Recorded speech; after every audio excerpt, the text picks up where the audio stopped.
Hello friends, welcome back to my channel. അപ്പോൾ എൻ്റെ channel ആദ്യമായിട്ട് കാണുന്നവരാണെങ്കിൽ സബ്സ്ക്രൈബ് ചെയ്യുക, ഇഷ്ടപ്പെട്ട ലൈക്ക് ചെയ്യുക, ഷെയർ ചെയ്യുക, കമൻറ്റ് ചെയ്യാം.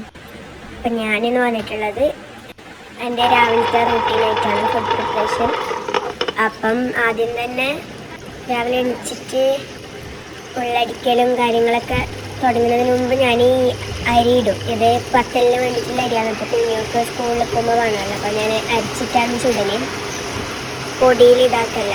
അപ്പോൾ ആദ്യം തന്നെ അതൊരു സൈഡ് വെച്ചിട്ട് ബാക്കിയുള്ള പണികളൊക്കെ തുടങ്ങും. അപ്പോൾ അതൊക്കെ കഴിയുമ്പോഴേക്ക് ഇത് അരിഞ്ഞ് വരുമല്ലോ.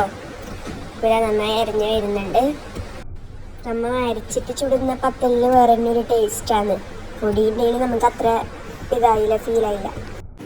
അപ്പം ഞാൻ കറിയുടെ ചെറുപയർ കറിയാണ് വെക്കുന്നത് കേട്ടോ. അതിൻ്റെ പ്രിപ്പറേഷനും കൂടെ തുടങ്ങി.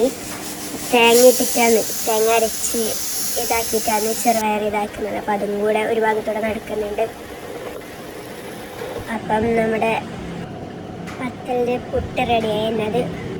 പിന്നെ നമുക്ക് പുതുക്കിയെടുത്ത് ചുടാൻ ഉള്ളതാണ് പത്തൽ. അപ്പോൾ ആ കറിയും കൂടെ ഒരു സൈഡ് റെഡി ആയിക്കൊണ്ട് വരുന്നുണ്ട്. ഇത് പത്തലും കറിയും നല്ലൊരു കോമ്പിനേഷനാണ് കേട്ടോ. അപ്പോൾ സൈഡിൽ കൂടെ ഞാൻ ചോറിന് അരി ഇട്ടിട്ടുണ്ട്, അടുപ്പിലാണ് കേട്ടോ വെക്കൽ. അപ്പം അതും ഞാൻ നേരത്തെ അരി ഇട്ടിന്, അപ്പം അതും കൂടെ റെഡിയായി വരുന്നുണ്ട്. നമുക്കിപ്പോൾ അവിടെ കറീൻ്റെ ലാസ്റ്റ് സ്റ്റേജിലേക്ക് എത്തിയിരുന്നു. നമ്മൾ എണ്ണ ഒഴിച്ച് കടുവൊക്കെ കാച്ചി അതിലേക്ക് എല്ലാം കൂടെ ഒഴിച്ച് മിക്സ് ആക്കേണ്ടതില്ല, കറിവേപ്പില ഇട്ട്.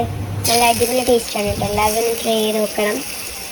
നിങ്ങൾക്കിതാ കാണുന്നവരൊക്കെ ചെയ്താൽ മതി. പെട്ടെന്ന് എളുപ്പത്തിൽ നമുക്ക് കുട്ടികൾക്ക് ബ്രേക്ക്ഫാസ്റ്റിലൂടെ കൊടുക്കാനും പറ്റിയ നല്ലൊരു ഹെൽത്തി ഫുഡാണ്. ചെറുപയറാകുമ്പോൾ കുറച്ചും കൂടെ നല്ലതല്ലേ.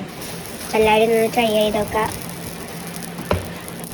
അപ്പം പത്തൽ പുതുക്കിയെടുക്കുന്നുണ്ട് കേട്ടോ. ഇതാകണ്ടാണ് നല്ല സോഫ്റ്റ് ആയിരിക്കും പത്തൽ, നല്ല ടേസ്റ്റി ആയിരിക്കും.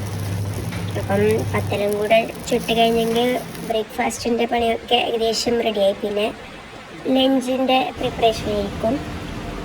അപ്പം വീഡിയോ ഇഷ്ടപ്പെട്ട എല്ലാവരും ലൈക്ക് ചെയ്യുക, ഷെയർ ചെയ്യുക, കമൻറ്റ് ചെയ്യാൻ മറക്കല്ലേ കേട്ടോ.